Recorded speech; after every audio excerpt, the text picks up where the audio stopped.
Hey guys, it's Dani. Alrighty, today, as promised, we're gonna make a care tutorial for the beautiful Dendrobium Phalaenopsis. This is a variety of orchids which lacked in the past few years from my collection, but recently, and when I say recently, I mean in the past couple of years, I got back into them. I discovered them. I think I did a good job finally, and I know what they need in order to thrive and to look their best. Therefore, I think I'm ready to deliver this tutorial to you guys. So thank you so much for all of the requests along the years to have these orchids. They're a joy to grow and they're absolutely fitted to a warm environment, which I have. So without further ado, let's start this tutorial by talking a little bit about their nature, their growth habit, and so on and so forth, just in case some of you never actually owned these orchids. So the Dendrobium Phalaenopsis is actually not a Phalaenopsis, not even a hybrid of the Phalaenopsis. We call it that way because some individuals can actually look like Phalaenopsis orchids. They can be very big flowered, very showy, but actually there's no Phalaenopsis involved in these orchids. They're a totally different thing. The species that is ever present in their parentage is the Dendrobium bigibbum, and even though different varieties have different types of Dendrobium species in their parentage, the most heritage comes indeed from the Dendrobium bigibbum. So I'll link it down below to the article from Orchid Species just so you learn a little bit more about the Dendrobium bigibbum. So if you want to get some cultural notes based on where that orchid is found, do go ahead and check the description. So some people call these hybrids Dendrobium bigibbum hybrids, but for the sake of easy vocabulary and for most beginners, these are Dendrobium Phalaenopsis. That is what everybody's searching for on the internet, therefore this is how I will call them. Now these orchids are sympodial, unlike a Phalaenopsis orchid, which is monopodial. This means the dendrobiums have multiple growth structures that are connected through a rhizome. In the case of the dendrobium, these structures are called canes because they're rather slim and rather tall, unlike an oncidium which has a more bulbous looking structure. We call that a pseudobulb. It's not a proper bulb, but with dendrobiums we use the word cane more often. Along the cane, this orchid produces leaves and they're placed on each side of the cane. And as a growth habit, just like any other sympodial orchid, it produces new canes periodically in order to grow. These new canes produce a new root system of their own, and each cane can bloom actually several times. Unlike an oncidium, which usually blooms once on every pseudobulb, the Dendrobium Phalaenopsis blooms several times from a pseudobulb, or can bloom, it's not a rule. So with the older canes, don't worry, you can still get some blooms out of them, even if they bloomed previously. In most cases, blooming occurs when a new cane matures. So even if you have older canes which are capable of blooming, they will bloom when the new cane matures as well and when the new cane blooms. So you'll have a really nice show most of the times from this type of orchid. As you can see, each cane is connected through a rhizome, and new canes will start at the base of the previous canes. There are multiple growth nodes, so you can have one cane sprouting or two canes, or in some instances even three. Older canes can sprout new growth as well, so not only the latest pseudobulb. And also this orchid is capable of producing keikis, which will sprout further up along the cane. It is not very common with this type of dendrobium, unlike the nobile type, let's say. So keikis are not a common occurrence, but from time to time you can actually have a surprise. Most of the times though, you will have new growth sprouting from the base.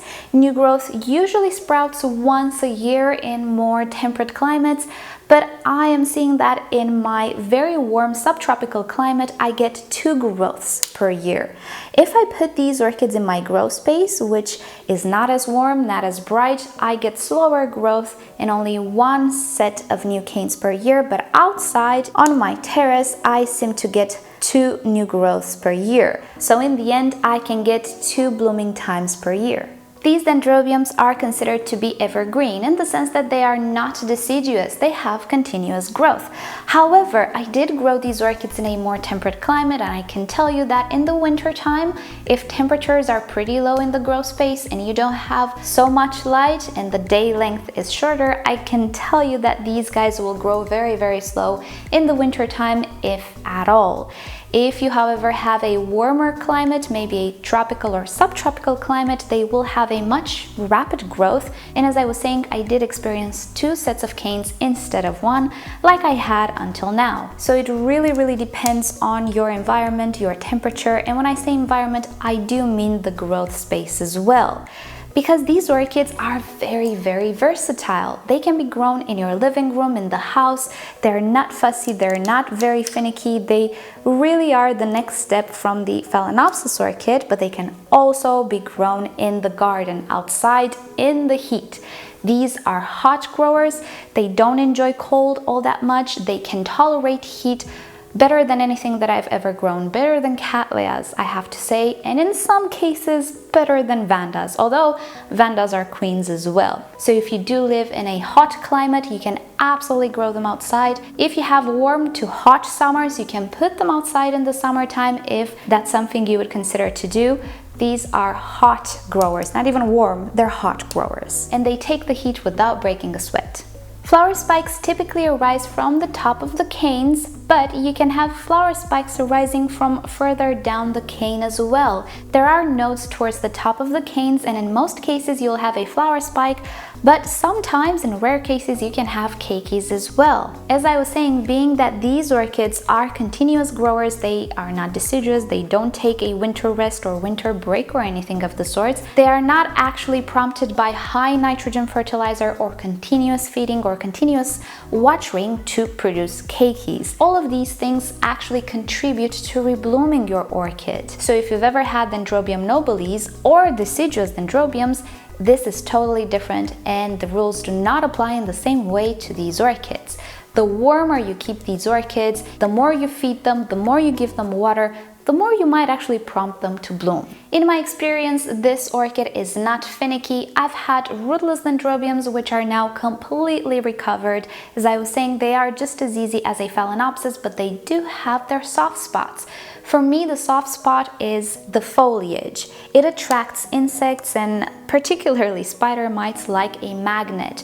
So in my experience, if you're gonna have an outbreak, you'll probably have it on a dendrobium. I've always had issues with the leaves with these guys. However, they are very robust, very resistant, and they will bounce back. Even if the orchid loses all of its leaves, don't worry, the canes store nutrients and energy, and new growth will sprout from the base. I had instances in which my dendrobiums were just bare, they looked miserable, and I thought I would lose them, but I did not. They actually fared like nothing ever happened. They do create a lot of roots, and while the roots are not very thick, they're not very flimsy either. They tend to be white, they do green up when watered if they're exposed to light, but it's really not a rule that you need to keep them in light. As a general rule though, the bigger the orchid, the bigger the root system. If you're using organic medium for these guys, people suggest that you pot them in small pots. Everybody says they like small pots. I don't know what to say about that. In my experience, if you offer a very airy medium, the size of the pot doesn't really matter all that much. At least for me, it never mattered. So I cannot tell you to use small pots for these orchids because that's what articles say, because it just hasn't been my experience. I will, however, mention that they are epiphytic orchids. They need drainage. Some of their ancestors are actually litophytes as well.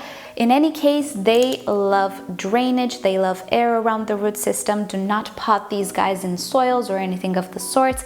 Make sure the medium is very airy, and with that, I think you can get away with whatever size you want for these orchids. Make sure you water them correctly, not keep them soggy all the time. Pretty much apply basic epiphytic care rules. But speaking about these rules, let's actually get into the details now that we know a little bit about these orchids. So let us start with one of the most important, actually crucial elements in this orchid's development, and this is light. They love bright light. They enjoy as much light as Vanda orchids. These orchids can burn as well, of course, and especially if they're not adjusted to direct sunlight, I would not even try it. If the leaves get heated up, make sure that you provide some shade in the hottest parts of the day. I have grown my orchids with direct sunshine in the morning and late afternoon in my very hot climate, and it was absolutely fine. These orchids did receive direct sunshine, they didn't skip a beat for for the main part, but some of them did get some burns. So until I figured it out, I did manage to lose a few leaves, but that's okay, they actually bounce back really fast. You can actually grow them in a home as well with less than ideal light, but the display will show it. You will not have as big and showy flowers, maybe not even as many flower spikes. The orchid will still look pretty, it will be wonderful. It will just not be the full potential, and if that's okay with you, that's great. As I was saying, they are versatile orchids. You can grow them in your house as well. Just try to provide as much light as you possibly can, and if you can put them outside where they can receive some direct sunshine in the morning and late afternoon, that would be great. Other than that, bright shade is what they need. If you grow them inside, you can place them behind a sheer curtain on a southern exposure where they can receive the best light possible. Next up, watering. These orchids love their water in the growing mode. When they're actively growing pseudobulbs and leaves and even flower spikes, they do love their water, so I don't hold back. I water them thoroughly. But as I was saying, they are epiphytes and they enjoy an airy medium. So no matter how much I water them, they were never super soggy all of the time. I always had spaces in between the leca, which we'll get to the medium, don't worry. So I believe they can take as much water as you can give them, provided things are airy, are ventilated. If you're growing these orchids mounted or on a tree or anything, if you're lucky to have a tropical climate, obviously you can water them multiple times a day. They will take it. They love water when they're actively growing. When they're in bloom, not so much. They don't seem to drink the water as fast. So this is your cue to maybe pipe down a little bit on the watering. Just look at the orchid and at the pseudobulb. When you see the pseudobulb starting to shrivel, that's definitely a cue to water. When it comes to temperature, these guys like it hot. As I was saying, they are hot growers, not even warm growers or intermediate. What they don't like is the cold. I wouldn't go lower than 15 degrees Celsius with these guys, and you'll have the equivalent in Fahrenheit on the screen. They will, however, be okay and they can withstand some extremes, but they won't be very happy. I would keep these guys in rather warm conditions. I would put them in the house if your winter time gets a little bit too cold for them, but they can actually be grown outside all year round in more tropical climates. And I know many of you in Florida or South Florida do actually grow these orchids outside, even mounted on the palm trees all year long, and for the main part they are okay. So they are pretty temperature tolerant. I just think they do a lot better in warmer temperatures, and if you keep them potted, just bring them in the house during winter time. They will grow faster, they will be happier, and you'll get a head start in the springtime. When it comes to heat though, they can take as much heat as you can throw at them. I had temperatures of 43-45 degrees Celsius this summer, and they did not skip a beat. Mind you though, in these hot temperatures you need to be careful with the sunlight. As I was saying, I only gave them 2 hours of sun in the morning and then half an hour to an hour in late afternoon. Other than that, they were in the shade.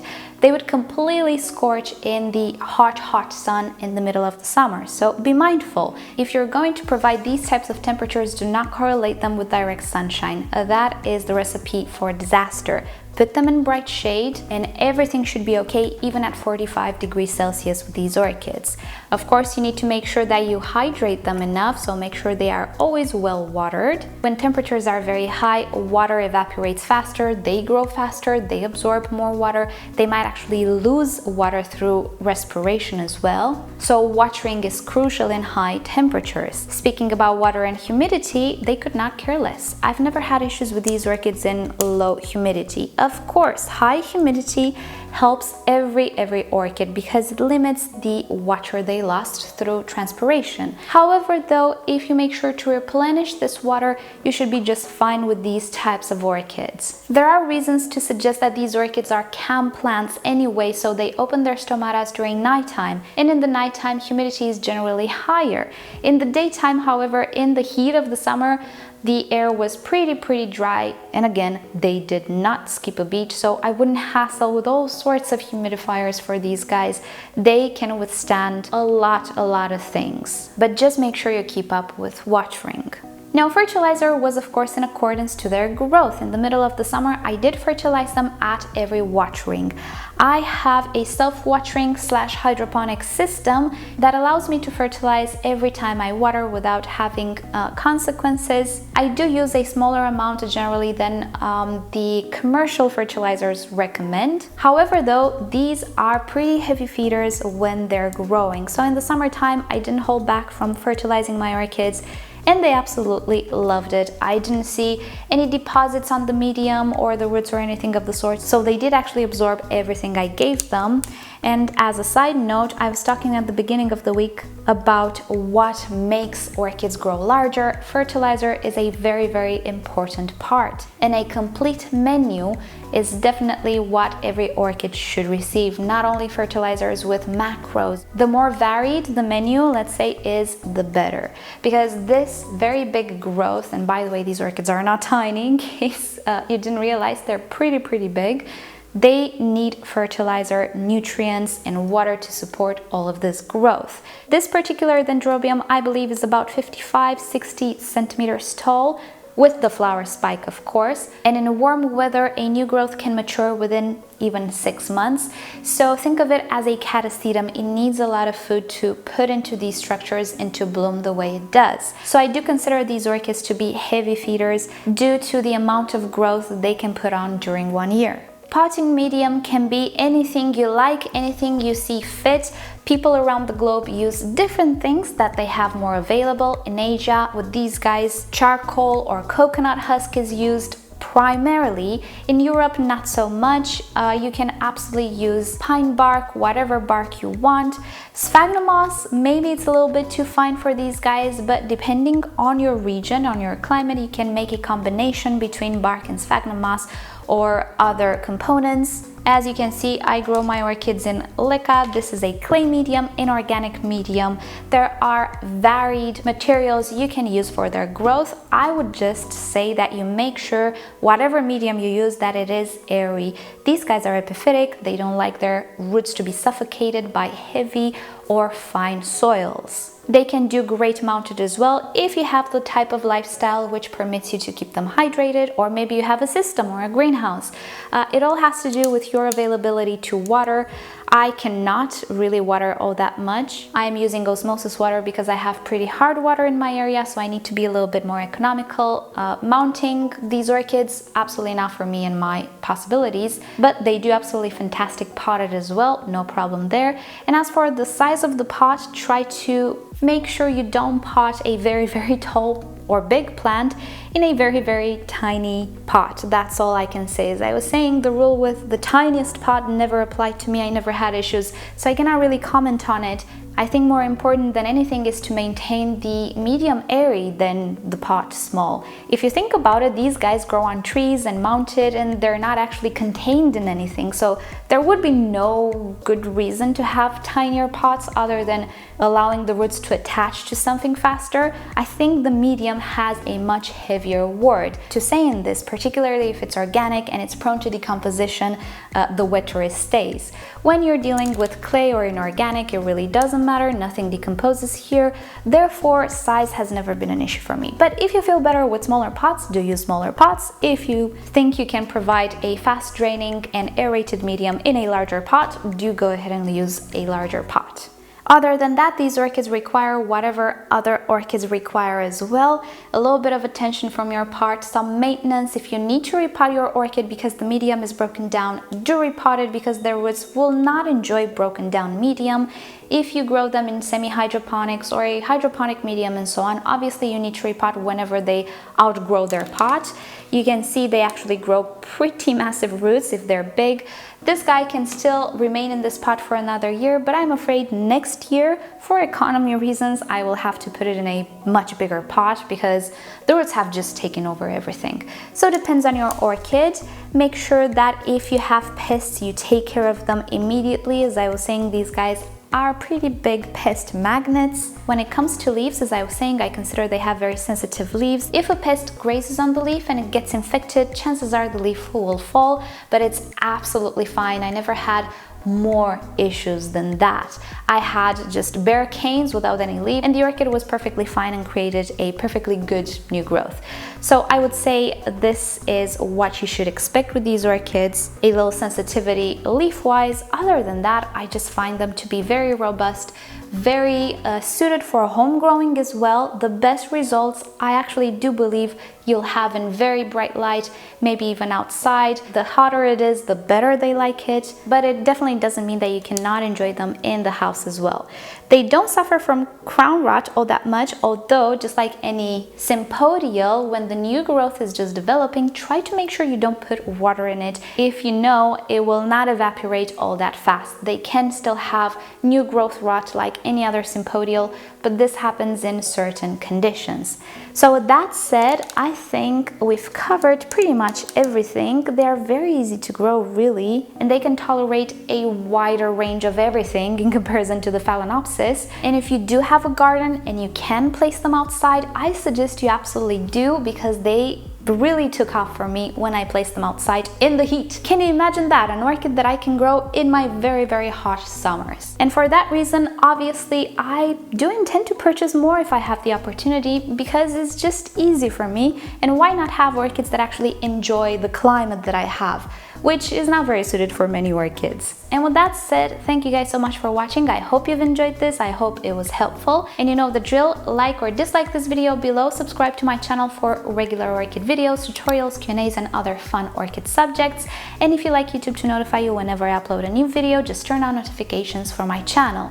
If you're interested in the products that I use, the pots, the medium, and so on, do expand the description. I list everything there. And with that said, I'll see you guys tomorrow. Bye!